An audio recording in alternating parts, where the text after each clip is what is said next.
During the 7th century CE, Islamic forces were busy conquering formerly Christian lands that had been part of the Roman Empire. Their victories allowed the Arabian Peninsula to undergo significant political development, finally resulting in the annexation of the peninsula under a single Islamic government. In June of 632 CE, Muhammad died and was succeeded by Abu Bakr as caliph. Around this time, several Arab tribes rose up in rebellion against the new regime, and Caliph Bakr spent the first few years of his reign crushing the rebels. He succeeded in ending the rebellion, and the Arabian Peninsula was now firmly under the authority of the Caliph at Medina.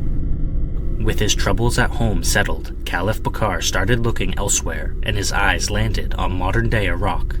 The Caliph's most trusted general, Khalid ibn al-Walid, conquered Iraq during a series of campaigns, and the Caliph's ambitions swelled with each victory. In February of 634 CE, the call to arms was issued from al-Walid's stronghold in Iraq, and the army proceeded to invade Syria. At this time in history, Syria was under the yoke of Byzantine control, and the Byzantine Empire was essentially the eastern arm of the Roman Empire. Before long, the Muslim forces started facing difficulties with the Byzantine defenses, and Caliph Bakr sent al-Walid to Syria with reinforcements. In July of that year, the Byzantines were defeated and their forces were routed from Syria. Not long after, Caliph Bakr died and was succeeded by Caliph Umar, who was determined to continue the work that his predecessor had started. Al-Walid was replaced by Abu Ubaidah ibn al-Jarrah, and the Muslim forces continued their conquest of the Levant.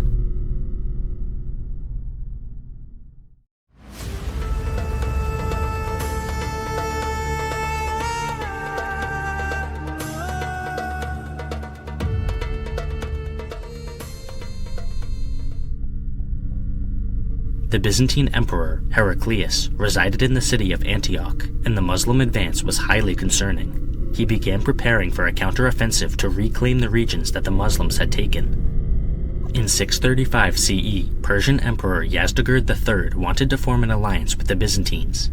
The two empires planned a maneuver that utilized both armies, which they were certain would prove effective.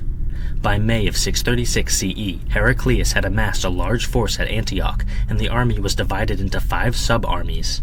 Heraclius planned to use a strategy called central position. Central position is defined as a strategy in which a smaller force attacks 2 cooperating forces at their hinge, then swings around to fight one of these forces until they retreat, and finally faces off against the second force. In essence, this strategy allows a smaller force to defeat a larger army by using their position and maneuvering. The army departed Antioch in the middle of June 636 CE.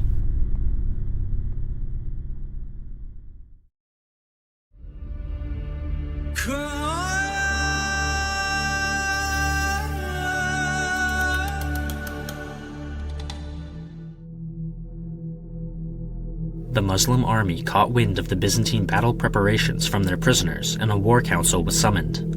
The supreme leader of the Muslim army at this time was Khalid bin al-Walid, otherwise known as the Sword of Allah. He advised al-Jarrah to pull his troops back from Palestine and Syria in order to concentrate the entire Muslim army in one place. Al-Jarrah followed his advice, gathering his forces at the town of Jabiah. This particular location was strategic because the terrain allowed for cavalry charges, not to mention its position opened up the possibility of reinforcements from Caliph Umar. Finally, Jabiah was also close to another Muslim-occupied stronghold called Najd, which would allow the army to retreat if necessary. Despite all of these strategic considerations, the Muslim army soon began facing struggles. Byzantine forces started raiding the army, and it soon came to light that a Byzantine force was garrisoned at the nearby town of Caesarea, which made it possible for the Byzantines to attack the Muslims from behind. With this in mind, the Muslims retreated to the cities of Dar'a and Deir Ayyub. They set up a camp in the plains along the Yarmuk River, which was a strong defensive position. This image depicts the opposing armies at the Yarmuk, red for the Muslims and blue for the Byzantines. Both armies were split into 4 sections: left wing, left center, right wing. Heraclius instructed his generals not to attack until all avenues of diplomacy had been explored, and a series of negotiation attempts ensued. First, Khalid met with Armenian commander Vahan under a flag of truce. Vahan started by blaming the harsh climate of Arabia for the Muslim raids that were frequent throughout the Eastern Roman Empire, and he offered to provide the Muslim army with food and money if they agreed to return home. Khalid responded, "It was not hunger that brought us here, but we Arabs are in the habit of drinking blood, and we are told that the blood of the Romans is the sweetest of its kind, so we came to shed your blood and drink it." Vahan's diplomatic manner immediately vanished, and he launched into a rant of insults and accusations.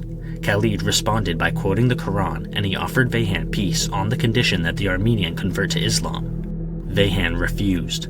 All subsequent negotiation attempts also failed, although they delayed the battle for about a month.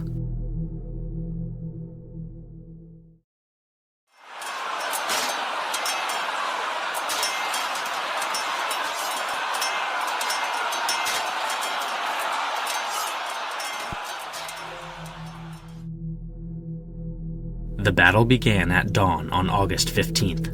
The armies lined up across from each other, and a Byzantine commander named George rode up to the Muslims and converted to Islam. Vahan sent his most experienced warriors to fight the Muslims' most experienced warriors, essentially starting a skirmish between the best men on both sides. Vahan watched as several of his commanders fell in the skirmish, and at midday he ordered an attack with 1/3 of his infantry.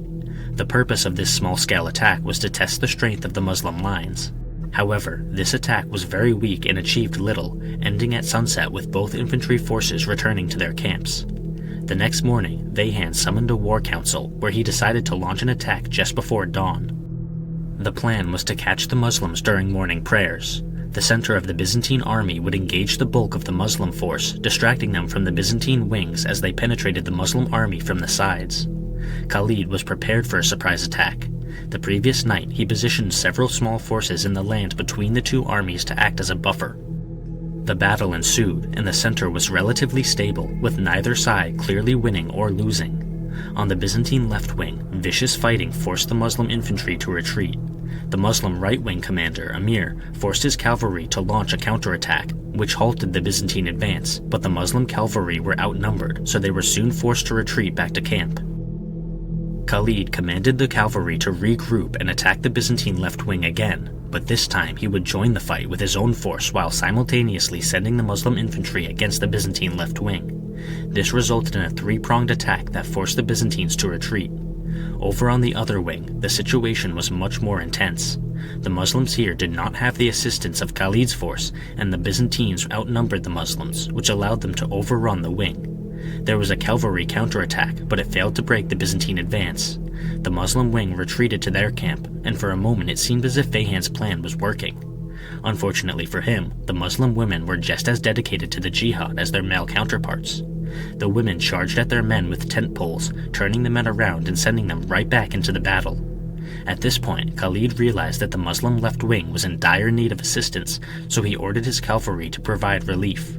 In order to facilitate this, the cavalry attacked the Byzantine center, which served as a distraction to bait the Byzantine right wing into attacking the cavalry at the center, thereby allowing the Muslim wing to regroup.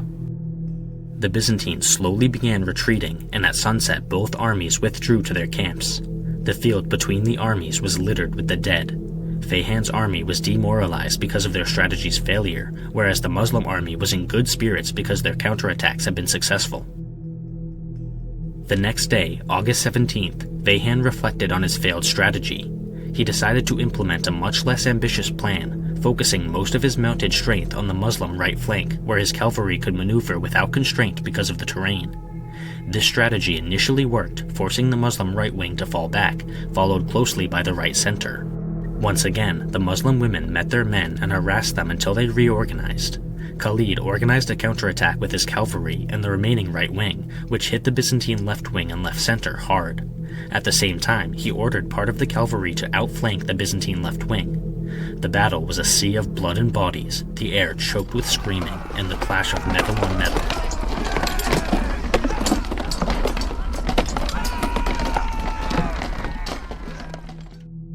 By dusk, the Byzantines had once again retreated, leaving a field of corpses in their wake. The next day, Vahan decided to continue with the same plan he had implemented the previous day. One of his commanders led a sizable force against the Muslim right wing and right center, and once again the Muslim right fell back. Khalid's cavalry entered the fray, and he ordered the Muslim left wing and left center to attack the Byzantines on their side. This move was very intelligent because it prevented the Byzantines from advancing. Following this, Khalid split his cavalry into 2 divisions and attacked the Byzantine left center while the Muslim infantry attacked from a different angle. This forced the Byzantine center to retreat, and the regrouped Muslim right wing also launched a counterattack, which caused the Byzantine left wing to retreat. While this was happening, Byzantine archers on horseback were loosing volleys at the men under al-Juraz's command, preventing them from breaking through the Byzantine lines. So many Muslim soldiers lost their vision as a result of the arrows that the day became known as the Day of Lost Eyes. The Muslim forces eventually retreated under the raining arrows. In the early morning hours of August 19th, Vahan sent an emissary into the Muslim camp. He requested a truce in order to negotiate peace terms, but Khalid was no fool. The Sword of Allah knew that victory was near, so he declined the truce. What's more, Khalid was now aware that the Byzantine army was faltering.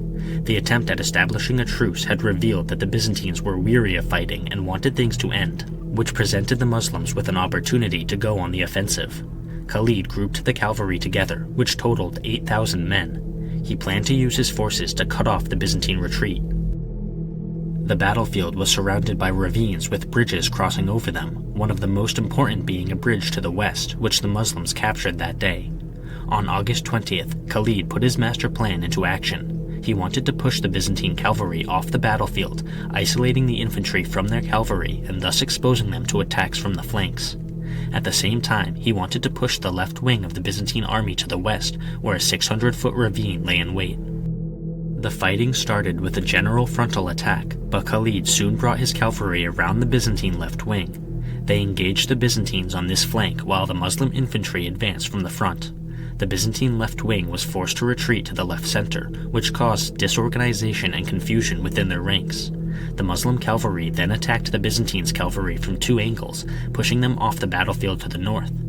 The Muslim right-wing infantry proceeded to attack the Byzantine left center from the side while the Muslim right center attacked from the front. Vahan realized that Khalid's cavalry was making a bold move and he attempted to counteract the strategy, but he was too late. While the remaining heavy cavalry of the Byzantines was regrouping, Khalid turned around and charged them with his own cavalry. The Byzantines were still trying to form ranks, and the sudden attack sent them into chaos. They were forced to turn and flee to the north, leaving the Byzantine infantry alone. The remaining Byzantine infantry was fighting 2 Muslim forces at once, and Khalid added his cavalry to the mix, forcing the Byzantines to fend off 3 forces from 3 different angles. It didn't take long for the Byzantine lines to break, and they began retreating. Khalid galloped his cavalry north to block off their escape, and the Byzantines were forced to march west instead. The ravine here contained a bridge, but the Muslims had already captured it the previous night, and 500 mounted troops were blocking off the passage. Now the Byzantines were surrounded on all sides. Some of them tried to escape by throwing themselves into the waters, where their bodies smashed against the rocks. Others fell down the steep slopes of the ravine, and many were slaughtered during a very one-sided melee. The Byzantines had officially lost, leaving the Sword of Allah victorious. Allahu Akbar, Allah.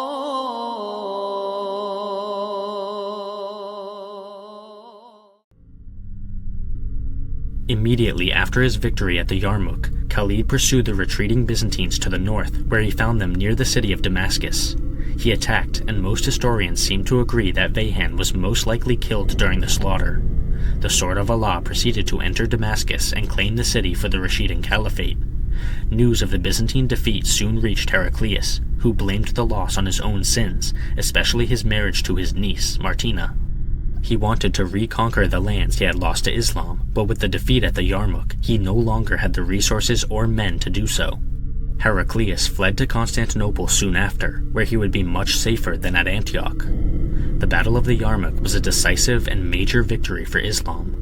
The Muslim army was at a disadvantage because they had fewer men than the Byzantines, but they managed to overcome that disadvantage through superior tactics and sheer courage. From a purely practical standpoint, Khalid was incredibly competent when it came to battle tactics. The Byzantine army, while larger than the enemy, was comprised of many different ethnic factions, which caused internal conflict that likely weakened the collective resolve of the troops. The saying goes, the best offense is a strong defense. The Sword of Allah demonstrated this principle against all odds at the Battle of the Yarmuk.